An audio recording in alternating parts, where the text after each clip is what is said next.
Entonces, el test de Ames es un test bastante sencillo, digamos. La lógica entonces se continúa con esto que veníamos estudiando de los ausótrofos y los protótrofos. Y tal como les decía Cami, vamos a trabajar con una cepa, volvemos bacterias, mucho más fácil, más cómodo. Trabajamos en placas, ¿sí? Una colonia y en vez de un tubo, un ensayo por cada bicho y bacteria y descendientes. Entonces vamos a trabajar con Salmonella typhimurium, no sé si la tienen oído nombrar. La salmonela puede producir algunas infecciones, es una bacteria que está en todas partes, pero bueno, muchas veces con el huevo crudo, en realidad no está dentro del huevo, ¿sí? Pero nos podemos descomponer, nos podemos infectar cuando comemos huevo crudo, o más o menos crudo, pero en general es porque se contamina de la cáscara. Vieron que la cáscara de los huevos en general es bastante poco higiénica, ¿no? Bueno, una alternativa puede ser lavarlos bien a los huevos antes de abrirlos. Y también puede estar en las heces de las palomas, por ejemplo, si es en edificios, bueno, ahí también que se acumulan. Bueno, puede producir, sí, intoxicaciones en adultos, o sea, igual es problemática, en niños puede llegar a ser. Entonces, bueno, hay que tener cuidado. Las cepas, de todos modos, que se usan para esto no son las más efectivas, las más peligrosas, pero bueno, obviamente es un organismo que hay que trabajarlo con cuidado, por eso no lo veníamos haciendo, entre otras cosas, y si alcanzamos a hacer el experimento, lo vamos a hacer, lo va a hacer Cami con cuidado y ustedes van a mirar de lejos. Ella no la mires con esa cara, ella lo hace porque ella quiere, ¿eh? Así que nadie la obliga, así que bueno, trabajamos con esa bacteria, con unas cepas ya que están bien caracterizadas, que tienen ese tipo de mutaciones que les decía, repito para el audio, son en general mutaciones puntuales, simples, que se pueden corregir con alguna segunda mutación de manera muy sencilla. A veces son por una sustitución de algún nucleótido, a veces por algún corrimiento del marco de lectura, ¿sí? Pero entonces con una segunda mutación muchas veces esa mutación se puede modificar y volver a generar una proteína funcional en un paso relativamente sencillo, ¿sí? Y esa es justamente la base del experimento. ¿Cuándo? Tenemos entonces una bacteria que es auxótrofa, ¿sí? Para histidina, es decir, no puede sintetizar histidina porque tiene una mutación en alguna enzima encargada de la síntesis de la histidina. Y en presencia de un mutágeno, una segunda mutación hace que esa bacteria pueda volver a sintetizar histidina. Decimos que esa bacteria es revertante, ¿sí? Revirtió la mutación, ¿sí? Insisto, parece poco lógico, ¿sí? Chocamos el auto, lo volvemos a chocar, pero es más parecido a la lógica de cuando le pegamos un cachetazo al televisor para que se acomode, ¿sí? ¿Qué me pasó? Sí, es que a todos nos pasó, ¿sí? O sea, es un pequeño cambio, ¿sí? que va a actuar sobre las mutaciones que ya existían. Y bueno, obviamente, como la mutación es al azar, va a haber un montón de otras mutaciones que no van a producir la reversión, ¿sí? Pero la idea de entonces de este experimento es, tenemos una muestra ambiental, vamos a trabajar con una muestra de agua ambiental, ¿sí? A veces se puede trabajar con barros del fondo, pero hay que procesarlos de alguna otra manera.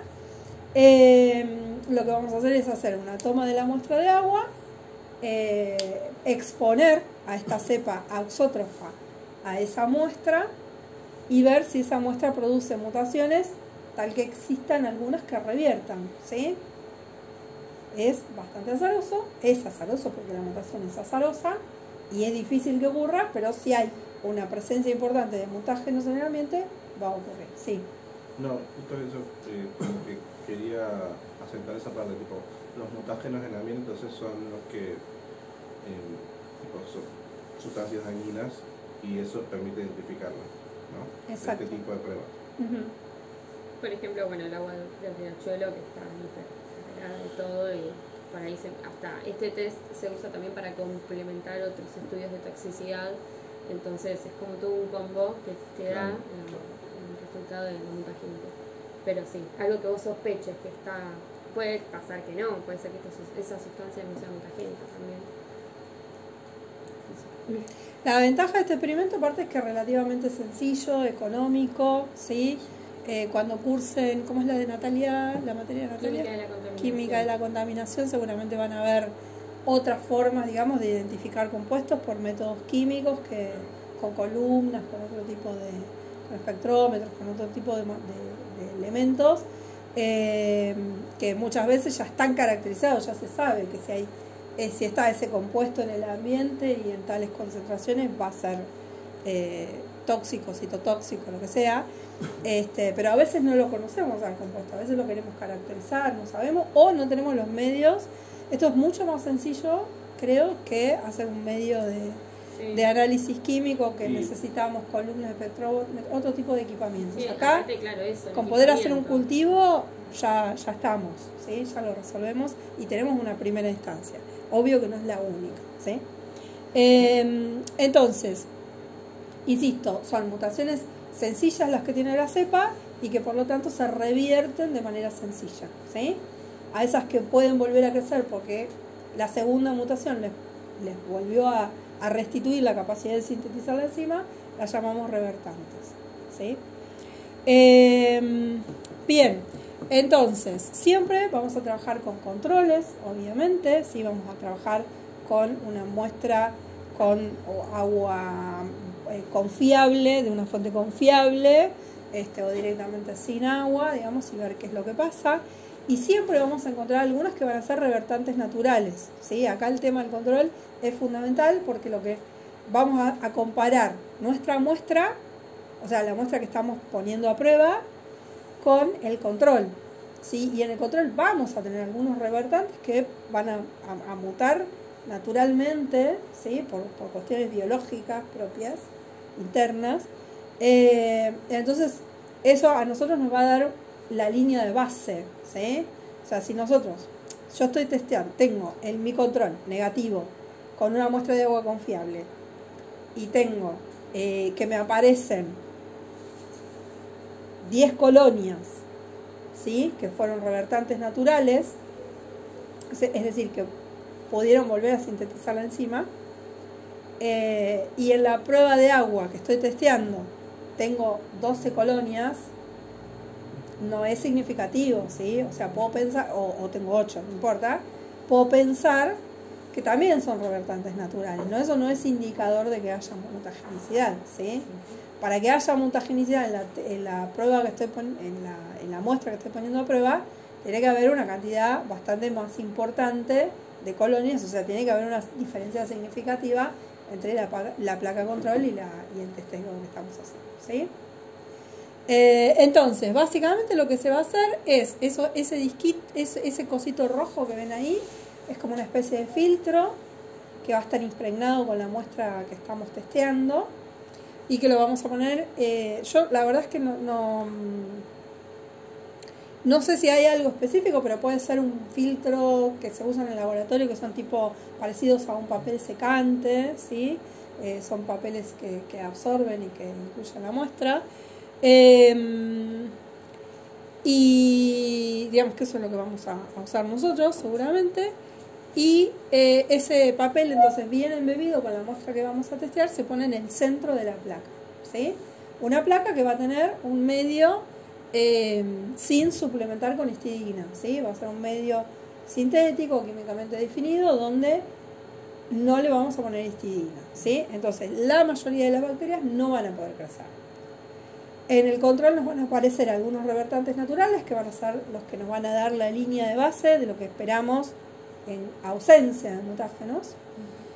Y en lo que estamos testeando, en la muestra, tenemos dos resultados posibles. Una es que los resultados se parezcan a los del control, con lo cual no podemos decir que haya mutagenicidad en esa muestra. Y la segunda situación es que sí tengamos un montón de crecimiento diferencialmente significativo, ¿sí? Y en ese caso, ahí sí vamos a estar en presencia de un mutágeno, ¿sí? Y como les decía Cami, bueno, todas estas mutaciones son súper importantes porque pueden producir una serie de problemas, pero básicamente, en nuestro caso, el tema central es el cáncer, ¿sí? Nosotros estamos muy expuestos a fuentes de mutaciones, eso va a ser un inductor de cáncer con muy alta probabilidad. En otros contextos el tema de las mutaciones también puede ser importante, sobre todo en el caso de las mujeres embarazadas, por ejemplo, muchas veces con el tema de las fumigaciones, sobre todo cuando hay cultivos intensivos, donde, por ejemplo, no sé, los cultivos de tabaco, de té en el norte, bueno, los de tabaco ni hablar, porque como no es comestible. De soja.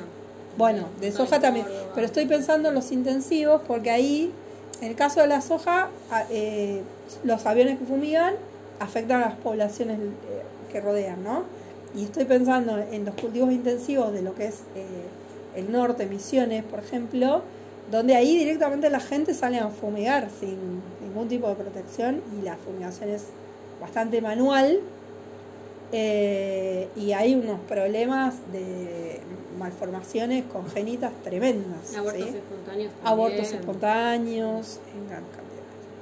Entonces, en general, en adultos el cáncer y en caso de gestantes, digamos, de personas gestantes y de niños que nacen en esos contextos, puede haber otro tipo de malformación. Entonces, para todas estas cosas, nos interesa, digamos, ya pensando en aplicaciones ambientales, hacer testeos de presencia de mutágenos para distintos casos, ¿no? Estos son mutágenos químicos.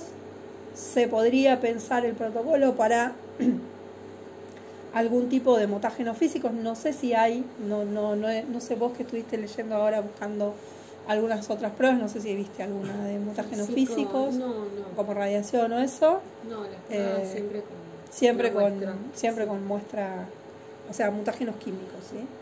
Pero bueno, se podría pensar en hacer una adaptación en algún contexto